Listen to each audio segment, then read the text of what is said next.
as you mentioned, the sort of Tera box, evolutions, it's sort of slowly coming together. You know, Flareon now is quite normal in the decks. We're already seeing that. Speaking of evolutions, we've got the, what's that, Leafy on there, and then Terrapagos as well. But just in the Iron Bundle and the Monkey Dory, not too impactful. And that Garden Stadium as well. Love to see that. But here we go. Swiss round 9, I should say. There is the fist bump. Oh, it's the Hooper EX. It's come out to play already. This is certainly a tech card for other matchups. Thomas starting off with it and is opting to go first and immediately have a nest ball. And typically, Shay, that's all you really need to get going with this Flareon toolbox. That's one of the beauties of this archetype. You need to find a Terrestrial EX Pokemon, and this tech card Hooper also happens to be a Tera Pokemon, part of the reasons why this was the go-to choice to help out this new matchup. Because there's a Tera in play, now we can Nestball just for Fan Rotom and Fan Call out a suite of Hoot Hoot and Noctowl, because all of these are colorless Pokemon with 100 hit points or less. And if you use that Fan Call on the first turn of the game only, it means you can grab 3 of those sorts of Pokemon, which sets you up for this turn and for the following turn, because Jewel Seeker allows you to cherry pick any 2 trainer cards out of your deck, really amassing some crazy combinations. Yeah, it's honestly that Fan Rotom just really get out of hand, letting you search for pretty much anything you like. We're going to see the Hoot Hoot plus Pidgey combination and the Noctowl, that Jewel Seeker. When you evolve into it, you can grab any 2 trainer cards you like, as long as you have a Tera Pokemon in play. And as you rightfully said, you know, this deck loves to use Terrapagos as your basic Tera activation. Hooper, well, it might not be useful, and this matchup does fulfill that. So Jewel Seeker will be online. We're going to try and use that Flareon EX to power up your bevy, your cornucopia of attackers with that burning charge. And I tell you what, Flareon can attack as well in its own right. 208 damage is nothing to get sniffed at. It is over to Justin now. Let's see what his turn 1 is going to be with that Gardevoird EX archetype. I'm sure you're all accustomed to Gardevoird EX at this point. Immediately the first action for Justin, searching his deck with the Earthen Vessel to discard an energy, and that's pretty much the goal of every Gardevoird EX player. Thanks to the Psychic Embrace ability of Gardevoird EX, you're going to be plucking those energy from the discard pile, throwing them onto your Psychic Pokemon, and you can amass a huge amount of energy onto the board all in one go. The downside, you're placing counters on your Pokemon as you do so. But that's actually not a downside when you have Monkey Dory at your disposal as well. So another objective of a Gardevoird player is to get multiple Monkey Dory into play, attach those Darkness energy throughout the game, and start adrenabraiding the damage you're putting on your own Pokemon over onto your opponents. One of the core reasons why Gardevoird has been at the top of our metagame for so long now is that Monkey Dory gives you so much control over where you're placing this damage throughout the game. And this is a really good opener for Justin, having the Earthen Vessel straight into the Ultra Ball. Already objective number 1 is complete. There's plenty of Psych energy already in the discard pile. Yeah, that's the first mini game of Gardevoird. Get those energy in the discard pile. I tell you what, though. What's that? Oh, it's a Lily in the hand. I was about to say, I didn't see anything good in that hand. That Lily's Determination. A new card for Gardevoird. Well, for a lot of decks, actually, in format. Letting you shuffle in your hand and draw 8 if you haven't taken a single prize card, which obviously you haven't.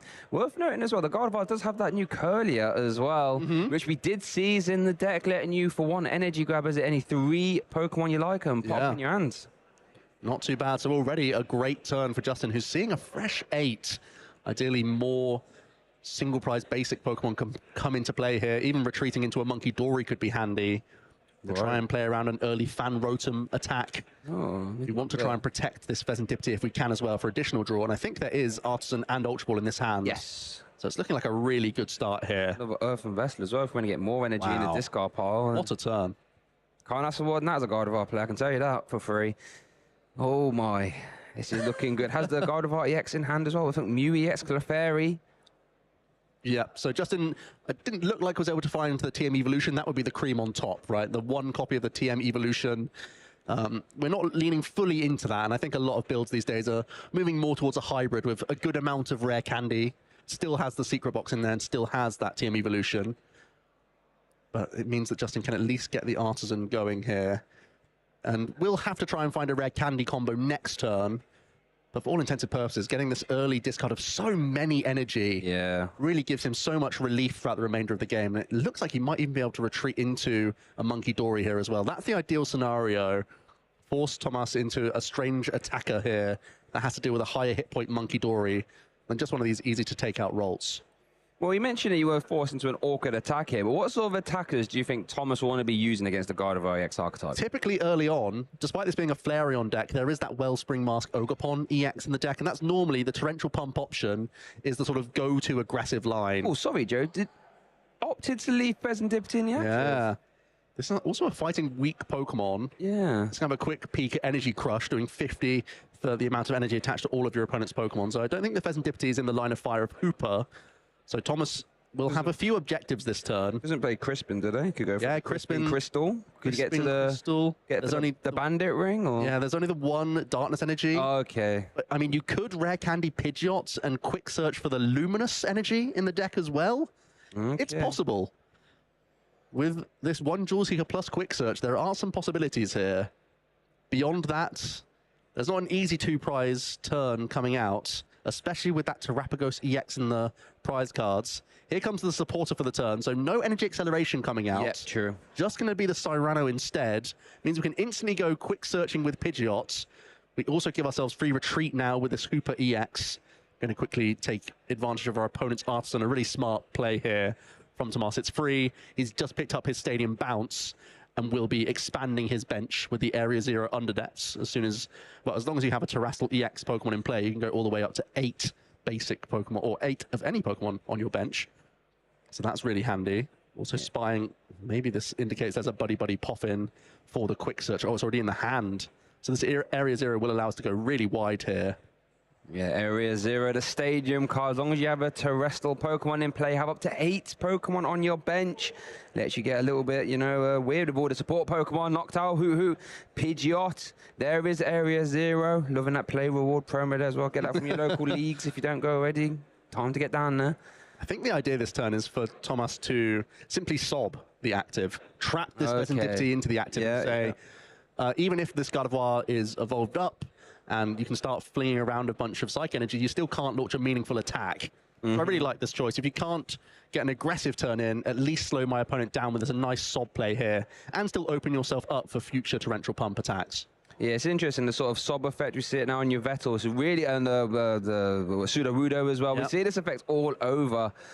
And it can be really impactful. Now, it looked like Justin has the Mystery Garden. Absolutely, a new card from... from Mega Evolution, allowing you to discard an energy from your hand and then draw up to the amount of psychic Pokemon you have in play. Vitally, this is also discarding the Area 0 Underdepths, which forces Thomas now to get rid of some Pokemon. At least is a little relieved to have got rid of his Hooper EX now. It was not going to be too useful in the matchup. And it's another huge 8 cards from Justin. You can see exactly why this Lily's Determination is such a big deal. No. I mean, Gardevoird was good before this. I know. And now it gets to shuffle in, draw 8. How could this happen? And they get Mystery Garden as well. I know. If you choose, you're just drawing cards everywhere. It doesn't feel fair, to be honest with you. But there is just that Lily's Determination again. Now, it does play Rare Candy, so we could see... I mean, we know there's a lot of energy in the discard pile, so... Yep. Any attacker is online. Okay, could you? No, I was going to say you could crawl out, but you can't Psychic Embrace it active. Was that Switch? I'm not seeing Rare Candy. I'm not seeing... Was that Curlier at least? There's one Curlier, but that's still vulnerable.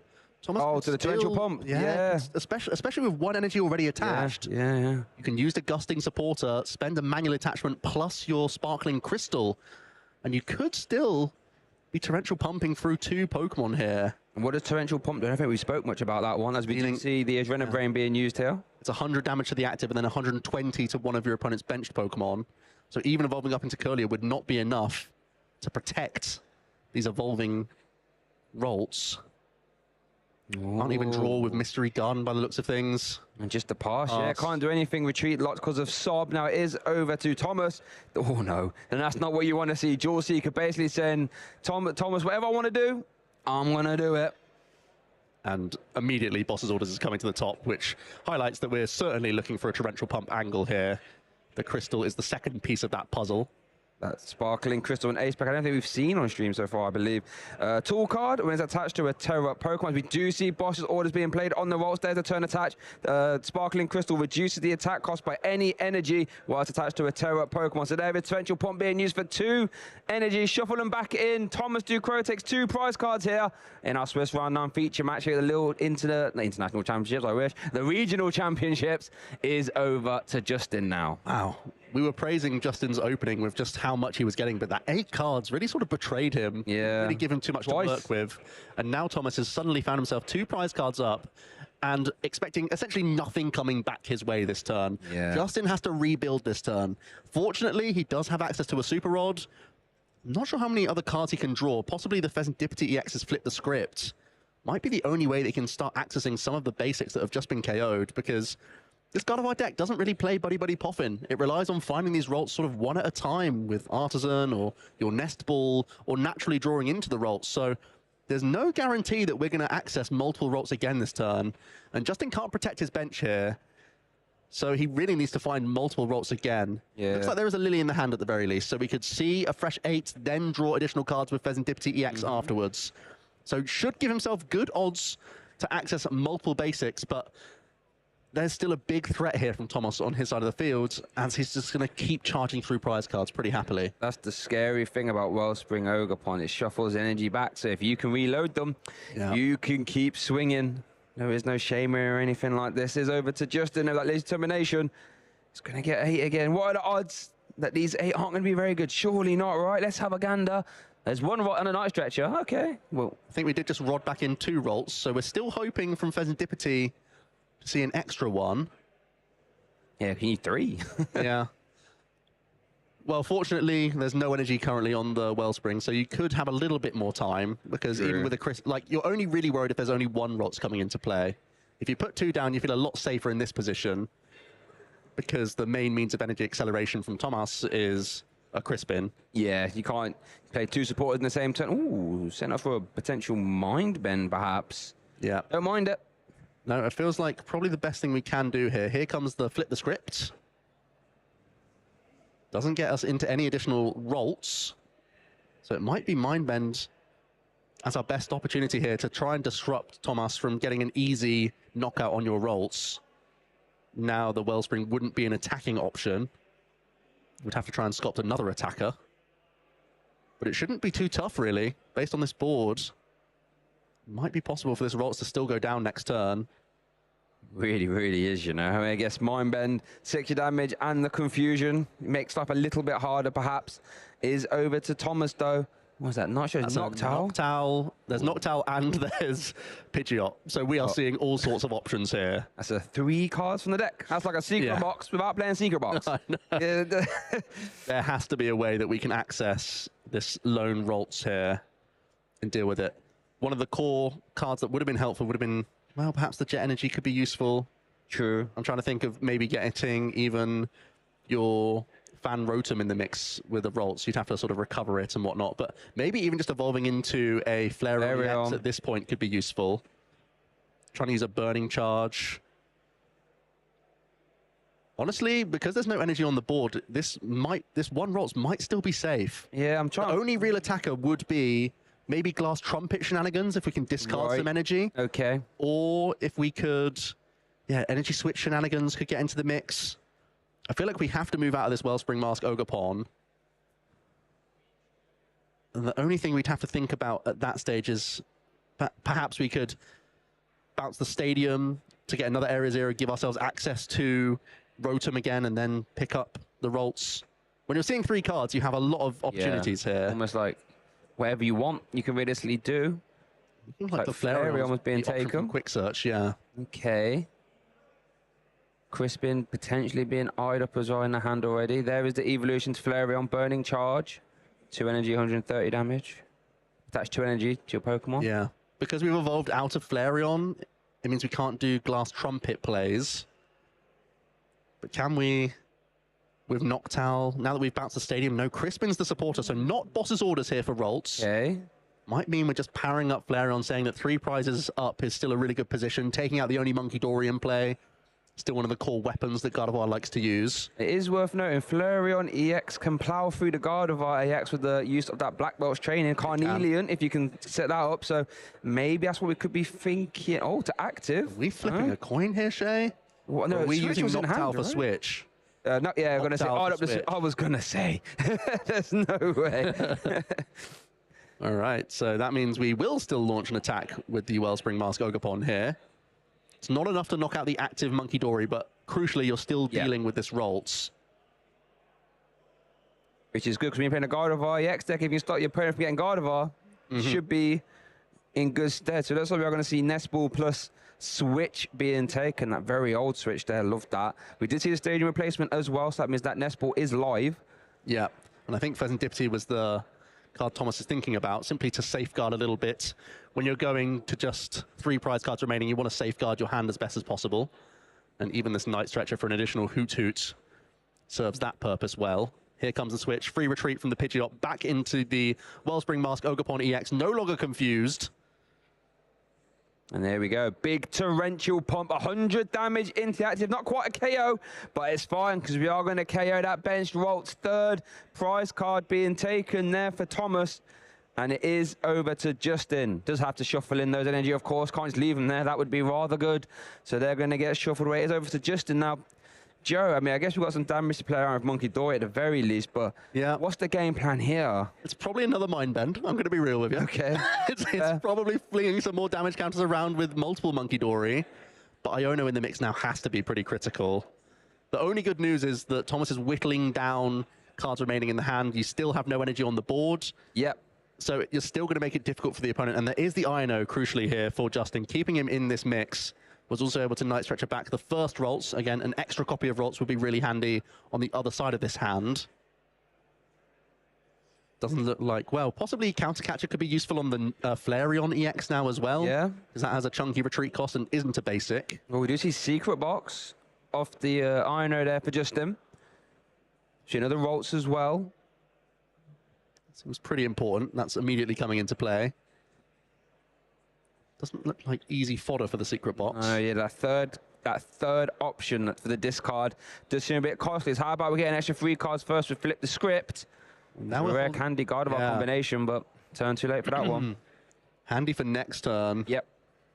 Yeah, this Monkey Dory vulnerable as well. It's still likely Thomas can keep charging through prizes next turn, even with, again, Monkey Dory using the Adrenabrain and trying to heal up a little bit. Thomas will be very happy to just crisp in and Burning Charge next turn, because then he'd be just 2 prize cards away, and there's vulnerable Mew EX and Pheasantipity. So Thomas may not even have to ever go through a Gardevoird this game and still come out the victor. It wouldn't surprise me. We are going to see Adrenabrain used ×2, 180 damage onto that.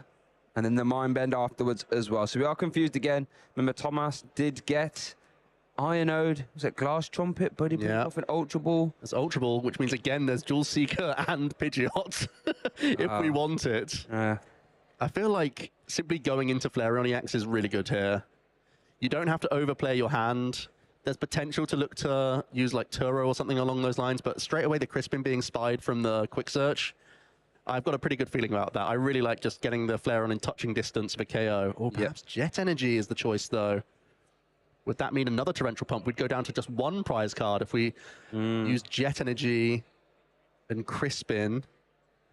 We could still get a decent attack in with the Glass Trumpet, perhaps, and Energy Switch combos. Thomas really trying to get the most out of this Wellspring, absolutely. Yeah, I mean, there's the Ultra Ball now. Very good attacker, right? Like, it's been doing him well so far. Ultra Ball going to grab the Noctowl again. And let's cherry pick that supporter out. And I feel like Energy Switch has to be a piece. Unless we get, because when we're, oh no, we can Crispin. Yeah, the Jet in the active doesn't make sense. You could attack with Pidgeot, perhaps, if you're taking the Jet Energy. I'm just trying to think how we get in that mix, because we're clearly trying to sculpt more. If we're spending this Noctowl this turn, we're trying to really get creative. Ooh, Nest Ball, maybe the Fan Rotom to now just knock out the Monkey Dory cleanly, because it does have 4 counters remaining on it. Okay, so you Jet Energy straight into the active. Yeah. Assault Landing 70. Cactus Stadium in play. Whilst Perhaps. maybe banking one energy onto Flareon. This is the Crispin. Yeah, I'm gonna yeah, Crispin. Grab 2 different basic energy. Ooh, Wow. wait. Going on to the Wellspring Mask Ogerpon. Then we're going to Nest Ball out an Eevee. What have I missed? Can't use Jet Energy. Wait, no, because no, it's no, attached to the turn. can't do that. Wait. No, we no. can't. Yeah, that's 1 extra energy. Yeah, I was confused. I was like, yeah, we can't attach the jet. So now, do you risk the attack now? Do you risk? You get knocked out if you flip Oh, tails. true. Yeah, good point actually. But you have so many prizes ahead. This is why I talk about the game, everybody. Yeah, it feels like Thomas was really trying to put as much pressure on as possible. I felt like just 1 prize KO who opened felt so safe. Yeah, this is. But now we've tried to get really quite. And you put the EV Aggressive. down. Oh, he is Flipping going for the coin. attack. Here we go. If heads, the attack goes for tails. The self KO. Oh my goodness. Justin is on the board now. The Mind Bend came up clutch. Wellspring Ogerpon sent to the discard pile of the confusion. Self-damage. Wow. Not something you see every day. This opens the door for Justin. No question about it. Just gets to pick up 2 prize cards. And suddenly, I actually think Justin's in a phenomenal position now. Yeah. There's a Noctowl in the active position. There's Rare Candy Gardevoird at last. Counter Catcher's still available. I mean, there is a lot of energy down there. There's 2 Monkey Dory with 2 Darkness Energy on the board as well. We have so much damage to play with. It should not be difficult from Justin from this stage to take two prize KOs from this position with so many Psychic in the discard pile. The priority's on him, and he has double Monkey Dory set up. This has completely opened the door wide open for Justin, and I feel like he's going to really capitalize on this from here. Yeah, Thomas been at 3 prize cards left as well, so you know it's hard to navigate out of that one. And Justin's going to now immediately start looking at the door. Remember, Justin hasn't had Gardevoird in play till this exact turn. So now can really start to apply the pressure. We know there's a whole multitude of Psychic Energy in the discard pile. That basically means whatever Justin wants to attack with, he can probably pretty much do it. I think there's a second Candy Gardevoird coming down as well here, Shay. Don't mind it. Justin putting himself in the best possible position. It means he can even attack with the Gardevoird EX fairly comfortably. Yeah, yeah. You know, when you've got the double Monkey Dory, it's actually a pretty fun attack, right? There's what, 190 normally, but because you attach, you put 6 damage counts on yourself by the ability. With double Monkey Dory, you just push them off like an extra 60, wherever you like. As you say, these Noctowl haven't got the greatest amount of hit points. You can start to build them up, you know? And there's that little EVEX, which has no right being there as well. It's little, yeah. Yeah, 200 hit points. There's the counter catcher into Pheasantipity. Yeah. We have plenty of damage to play with. We haven't used either of our Adrenabrain yet. Yeah. Oh, The only thing that Justin has to not trip up on now is that there is the fear of Briar. You're going down to 2 prize cards remaining. True. You have to make sure your Gardevoird's out of range of any Briar shenanigans, because Thomas could still win in 1 attack if Briar were live. True. The only concern with that is the Flareon's the only thing, and you need to Crispin in order to get that, so you can't really put that together in one turn. We can Trumpet E-Switch and still get close. Okay, with attachment as well, because the Eevee's a colorless Pokemon. Okay. So we actually, it could still come together. That would... You'd have to Gravity Mountain as well. Like, there's a big combo. I'm not saying it's easy, but here comes... Oh, yeah, Craft Mountain, Here comes the heel of the Gardevoird EX with double Monkey Dory. We're going to take a knockout on the Pheasantipity EX. Justin now going down to just 2 prize cards in a position he never thought he'd be in this game. Yeah, went from hero. Now we're struggling a little bit here. Does have the free promotion to Pidgeot at the very least. 3 prize cards to take. Justin Kembley, 2 prize cards left to take in a very commanding position. Double Gardevoird developed Mew EX. Double Monkey Dory is over. Thomas does have that Glass Trumpet in hand and the Jet Energy, of course. But the problem is now there's no Hoo-Hoo. It's just, it's just Pidgeot. What 1 card, perhaps, Joe, could get you out of this mess? Is there one? Does it exist? I don't think 1 card gets us there. And this deck's not great at playing defense either. No. It plays 1 copy of Iono for any means of defense. There's a Gardevoird pretty well powered up. Monkey Dory there as well. If you try and go for an Iono play, you still need to probably take a single prize, and I'm not seeing how that comes together very easily. Ironically, Counter Catcher is now live on the Flareon side. True. Funny how the tables can turn so quick. This is a really tough Pidgeot. Yeah, and when one card can't get you there, do we have to go for Pheasantipity for a multiple? Ooh, the Sob angle. Okay. There is boss's orders in the hand. Is it time to see if you can trap Pheasantipity EX? Here's the boss's orders. The only Pokemon that's not a Psychic type, so can't be Psychic recharged onto. We know that there's a lot of energy in the discard pile. We require a return attachment or a churro, which is actually in hand, actually. There's a Professor Churro, and that wraps that up. Justin Kempley takes our game 1 here in Lille, Swiss, round 9. Wellspring Ogerpon self-KO, and Justin immediately capitalized. No wonder he's got a massive grin on his face. He just got out of jail. What an incredible game.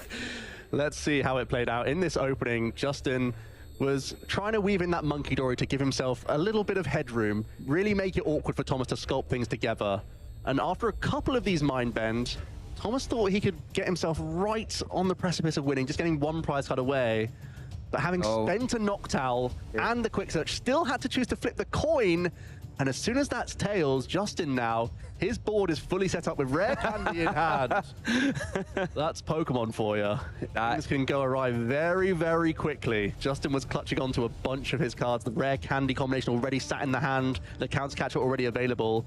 And when the Monkey Dory weren't KO'd, suddenly they're usable for Justin to start piling on the damage and suddenly wiping out lots of these basic EX Pokemon.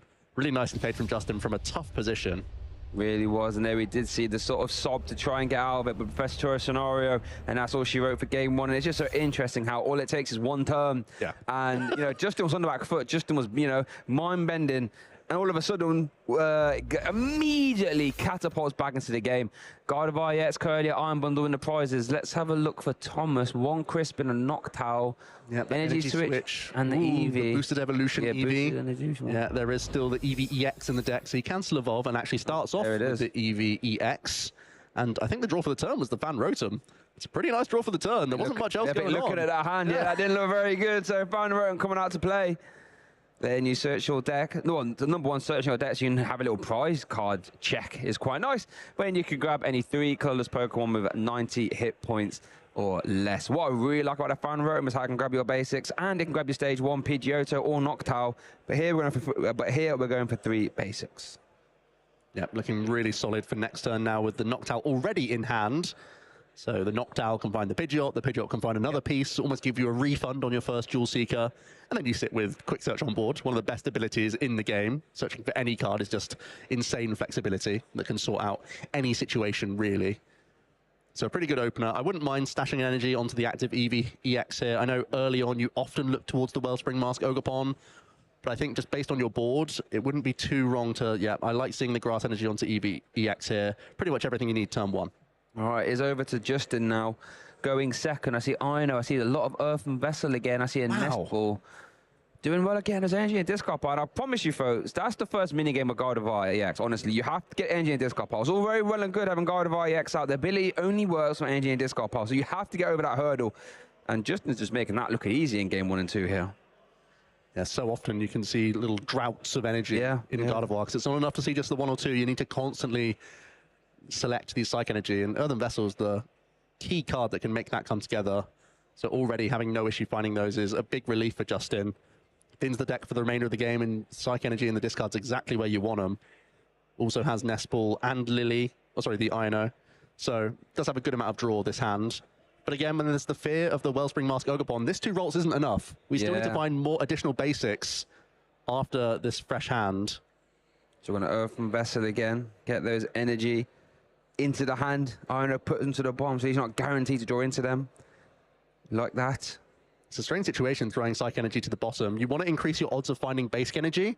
You also don't mind attaching Darkness Energy onto your Monkey Dory, like in the opening. Yeah. Even just attaching Psych Energy to Monkey Dory is useful, because Mind Bend is still one of your best defenses, as we just saw. MVP of game 1. So by throwing these Psych Energy to the bottom of the deck, you're saying that you're going to find more Secret Box or Vessel and be able to, like, re-access them again.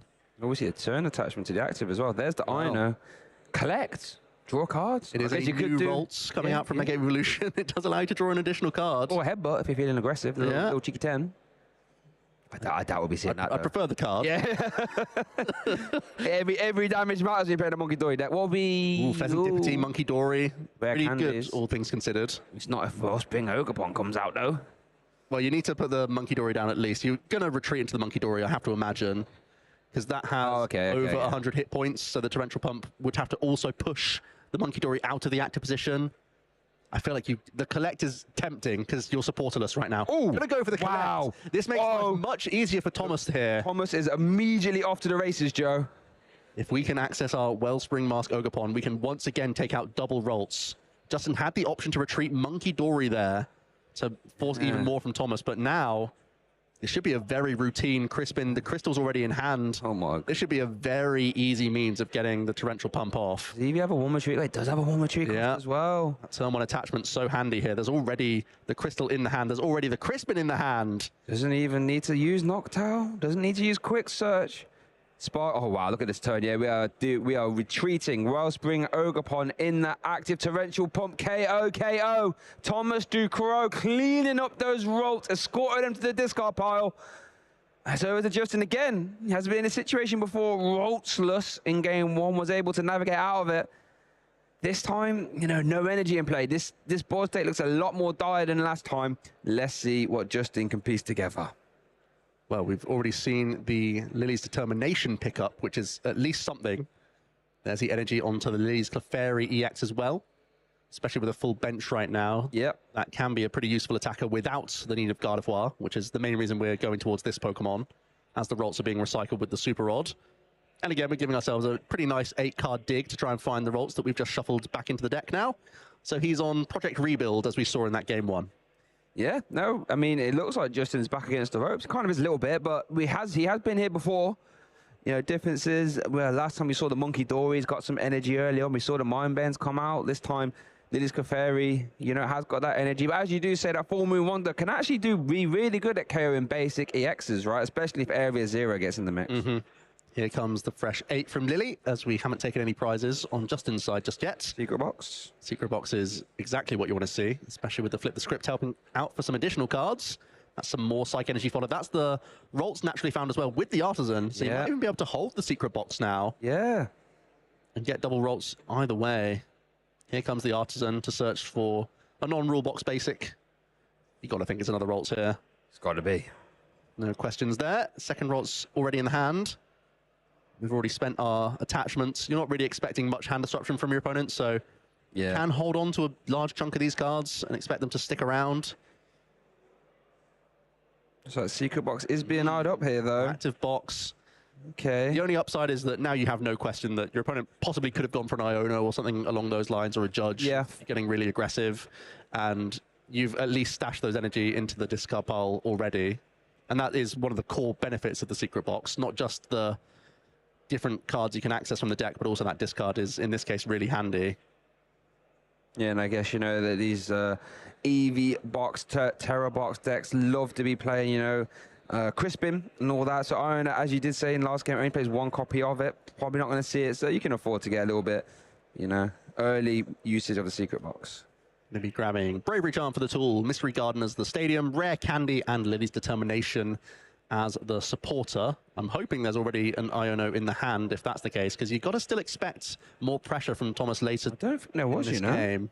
I don't think there was. I'm starting to feel like Iono's the clutch supporter at this stage, but action passes over to Thomas. Glass Trumpet was the top Trumpet's deck. actually handy right now. Yeah. There is a Grass Energy discarded from that EVEX earlier. So you could Trumpet to your EVEX. Again, re-establishing the energy. No, we're going to forego that option. Attaching to the Flareon EX here. Do we have a way to... We still have Energy Switch. We can't get out the active, just a sob, yeah? Yeah, sob thanks to the Sparkling Crystal. We're actually caught on a pretty weak hand from Thomas here. Oh, but there's the Rare Candy Gardevoird coming out multitudes earlier than game 2. Psychic Embrace is online. I remember that Monkey Dory has been hit by a subset, cannot retreat. There's a Drifloon. Ooh. Balloon Blast. I don't see that every day. Yeah, this has been the card that we saw Gustavo Wado win with in Belo Horizonte. So it has made a bit of a resurgence, having some higher damage output, especially with the Megas now wandering around in the format. It seems silly not to have a single prize Pokemon that can get all the way up into those Mega Evolution Pokemon. So part of the reason why Justin's made this adjustment with his list. I think one card we saw in Belo Horizonte as well was the Mega Gardevoird EX. Yeah. That's another one that has no problem hitting those ridiculously high outputs. It would have been nice to be a Gardevoird player. All these options, like, some of them don't even get played. Drifloon, Mega Gardevoird, you have the options though. Yeah, and your opponent has to play around all of them until you don't see it. Looks like a really good hand from the Lily as well.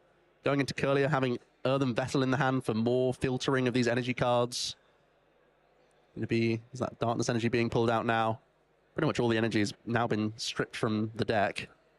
I guess it's interesting because, you know, bench lock, as long as because there is no area 0. You go for the Mind Bend again, and you know, opponent didn't have a great turn last time. The confusion might stick. I want to go more aggressive than Mind Bend here. We've got our Gardevoir online now. Well, we got a Sob though, right? Yeah, we did get Sob. So yeah, I suppose we are Mind Bending. Yeah. Point. So there we go. There's a turn attachment and the Psychic Embrace. Now we can move off some of that if we want to with the Adrenabrain, as we are going to see. Got to be the Pidgey, yeah. Got to be the Pidgey. And then the Mind Bend as well. Should be the 3 damage counts on the Pidgey. And the Mind Bend for 6. And the Confusion. Yep, there we go. There's the 3 damage counters caught. And we know that Thomas is not sat on a great hand. Yeah, exactly. By any means. What was the top deck? Nestball is completely useless. Wait, so there's no playables apart from Trumpet? We've got Trumpet Energy Switch, so we could pay Retreat and do nothing with it. Oh, dear. That's a really poor hand that Thomas has just been stuck on. It just, you know, one Noctowl, one Ultra Ball. That's all it takes for these decks to start going off to the races, but it was just a pass. We're back over to Justin now. Not even the Sob. Not even the Confusion. You can't risk that. And that means Justin can, well, realistically, attack with whatever he likes. We know there's a lot of energy in the discard pile. We got Drifloon there waiting in the wings, ready to pounce. Not quite yet, though. Yeah. Second copy of Gardevoird EX is in the prize card, so we can't search that out just yet. But Justin will be able to at least thin Monkey Dory, thin some of those superfluous items where we've already got to the point in the game where we're pretty much entirely set up. Basically has his choice of what attack he wants to launch this turn. We'll be able to take out the Pidgey in addition to this active Pokemon. What do you think we're going with here then? Is it the... I think the Fairy's reasonable. I don't think you have to get too creative with Drifloon. I think you're going so far ahead with prizes, but Gardevoir coming into the mix. My fear with this is that you can put yourself in range of the shenanigans of a Flareon. Yeah. You're going to take the 1 prize knockout first via Adrenabrain. Did take a Curlier from that. It wasn't the Gardevoir from prizes. I think Justin was trying to pluck that out. Yeah, I think so as well. Drifloon's still really reasonable here. You know that Thomas is on even prize cards. I quite like keeping the Drifloon back though. I mean, that's because that's so useful into the Flareon, right? That's all I'm seeing here. Yeah, but it looks like we are going to see the Parachute into that. Balloon Blast does 30 damage for each damage counter, so each energy attack for Psychic Embrace is an effective 60 damage. Yeah. So we just need a 3. Big Balloon Blast. Yeah, it means you're not vulnerable to Jamming Tower or Tool Scrapper, anything like that. You're not worried about those shenanigans coming out from the Flareon. This is a toolbox deck that can play all sorts of one-offs. So Justin doing a great job of playing around these potentially troublesome cards. So there is Justin with a big 2 prize KO there with the Drifloon. Going down to 3 prize cards, is ahead currently in our Swiss Round 9 feature match here at the Lille Regional Championships. Is over to Thomas Ducrot, 1 game down. Does need to win this game to win this round. No ifs, ands, or buts about it. Promotes the Flareon. Oh, first Antipity. I thought, well, that's playable. Yeah, we finally got bench space available for use of these nest balls also. So we can start to finally see some additional cards here. And you're not too far behind in the prize race either. No. Still have a... Plus, taking a single prize knockout isn't terrible this turn as well, when there is the option of Briar. Good point. That's only if Gardevoir sort of walks into it. That's not always the case. Gardevoir can take 3 prizes or take no prizes on a turn and then set yourself up on the following. There's no guarantee that Briar will be useful, but I'm not seeing an easy way to take 2 prizes from this hand. Yeah, I feel as if a lot of players, if you're playing against a Flareon, Tera box, you kind of expect the Briar, so you try your hardest not to walk into it, and Gardevoir's probably one of the best decks at avoiding it as well. But there we are going to see Serendipity hit the bench and a flip the script. Noctowl is step 1 here. Yep. If we can find perhaps Crispin plus Countercatcher, that could be a way towards 2 prizes. Is that a Crisp? Crispin? I think it was the Crispin. That's Pidgeot and Lati. Yeah, I'm currently bench locked again until Area 0 turns up, though. Worth noting. Trumpet towards Terapagos. No Ultra Ball or Noctowl. No. Here is Glass Trumpet. Trumpet can come in. I think there's still just the one Grass Energy. That's coming on to Terapagos. There is the energy switch onto Flareon. So perhaps just the Burning Charge here is the best we have to work with. Yeah, Burning Charge for a single prize knockout. You can also grab a couple energy out of the deck and attach them to your Pokemon. It's going to go on to the Terapagos EX in the back. And I think at this point, Thomas knows he's in a pretty awkward position. When you go down to those 3 prize cards, it feels like you need a couple turns to attack with if you're going to go over the line, unless Justin, for some reason, walks into this Briar play. And I'm not seeing it line up easily on the board, let alone whether or not Justin's going to play around it. So it feels pretty confident right now that Justin can put himself in touching distance of this game number 2. See, here's what, if he didn't attack with the Drifloon earlier, you could have just immediately sent that off and dispatched that Flareon. We are going to see Monkey Dory Dark Energy developed. But Shane, not taking prizes is a benefit here. Yeah. If we can just put a good chunk into this Flareon, set up damage on that, perhaps that Fan Rotom on the bench that you know can't evolve up, that puts yourself in really good stead to take the final 3 prize cards of the game. Still gaining additional hand advantage. The hand is massive for Justin. Hand is huge. About to get reset Iono, down to Iono. Interesting, because you know your opponent really hasn't been doing a lot over the last few turns. Maybe now he said, well, maybe they've got Pheasant Dipsy developed, perhaps. Let's just make it harder. 3-card hand to start the turn. But we haven't seen any Noctowl or Ultra Ball yet. You know they're going to be in the deck somewhere. There's not much that Justin's really looking for either.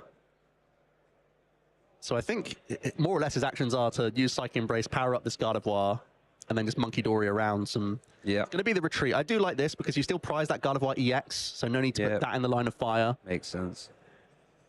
Clefairy also does a little bit more damage with the Full Moon Rondo. There's 20 plus 20 for each benched Pokemon, both yours and your opponent's. Just adding up quite nicely. We can go down to 1 prize card this turn with double Monkey Dory. Oh, wow. Full Moon Rondo. We're going to put... Wow, big KO there from Justin. The double Monkey Dory plus Full Moon Rondo combination. That Lily's Clefairy dancing Justin down to 1 prize card. The Briar has been completely nullified. Is over to Thomas. Now, did get the hand refresh of 3. I think one of them was a Noctowl. Did take the Gardevoird from the prize cards as well. Worth noting from Justin. In terms of the biggest Pokemon you can represent here, it's probably Blood Moon Ursaluna EX. Right. That sits just out of range of Gardevoird, plus double Monkey Dory. That's the 260 hit points. That's in the hand. That might be your go-to attacker here to go down to just 1 prize card remaining. Can flip the script, get us towards Iono. I feel like if you can use Blood Moon and Iono, that still gives you a chance. Night Stretcher might be able to get us knocked out. Oh, there's already Noctowl in the hand. So Blood Moon Ursaluna taking out the active. Yep. In addition to Noctowl cherry-picking Iono here, keeps Thomas just about in this game. It's going to be a big Iono, though, because, you know, if that was to be the case with a KO, Screamtail immediately wins the game at that point, just hoping that that 1 card from that Iono doesn't have active. I mean, the Heartizon's currently in play, actually, as well, so we need to try and replace the stadium bounce as well. You have to replace the stadium as well. It's going to be Iono plus stadium bump, you have to think. Yep, already the Area 0 being one of the options. Ooh, Counter Catcher. Interesting. Denying the Pheasantipity EX draw, saying that you can take out the draw, put your opponent to a lower hand size, but you are, like you said, Shay, very vulnerable to Screamtail winning the game. I feel like the Stadium Bump is still the safer route here. Yeah, you have to. Stadium Bump plus Iono. Iono's certainly a piece. There's no question about that. There's no debate on that one. Any pieces in the hand? Not currently. If you can recognize the threat of this Artisan, you have to go Stadium here, I think. Yeah, because Counter Catcher, it is tempting to go Counter Catcher because you're limiting the Pheasantipity draw. That looks really tempting from the board position, but you have to think that there's a Screamtail waiting in the rings. Looks like, or just debating perhaps. I really like this choice. You have to. Yeah. Because the Artisan would just be instant win. Screamtail, all the energy is there. And that would be all she wrote there. Area 0 being taken as well. Yeah, these are the choices from the Jewel Seeker. Blood Moon Ursaluna, almost certainly the attack that we launch here. That Blood Moon looks like a big 5 energy attack season. Skill ability on it though. reducing its attack cost by 1 for each prize card your opponent has taken. And since Justin has taken a maximum of 5, Blood Moon can attack for free, a massive 240 damage swing on a basic Pokemon with an even more monstrous 260 hit points as well. Justin eyeing up his discard pile as Thomas is shuffling up the deck before this INO. Justin keeping an eye on his outs at this point because he knows he's going to be in touching distance of the win, but this INO has to come critical. Yep. Just the debate of whether or not to play a Lightning Energy before anything else. Energy to the Fan Rotom. Okay. Looks like here it is. It's going to be INO. This could be the game, the round deciding INO. Perhaps both players reset their hands and we'll get 1 card for each prize card they have remains. So Justin takes 1. Oh, did you see what it was? I didn't quite. Flashed it quick. Nothing too handy on Thomas's side, so we'll have to pay the retreats on this Terapagos. And then have a free retreat cost? No, it doesn't. I would have preferred the Lightning Energy on that Pokemon, to be fair, but I think Thomas may be thinking there was access to Latias. Yeah, of course. But it is the Blood Moon There is the big KO going down to 1 prize card himself. Now, has the Iron Retreat counter catcher, doesn't lie, Bravery Charm, flip the script, draw 3. Here we go, 1, 2, Ultra Ball. Ultra Ball gets it, right? That just gets your Scream Tail. Yeah, as long as Scream Tail's in the deck, and I'm pretty sure it's not been discarded. There it is, Scream the Ultra Tail Ball promo. There we go, the big Scream Tail for the KO on whatever he likes. And Justin wins our Swiss Round 9 feature match here in Lille.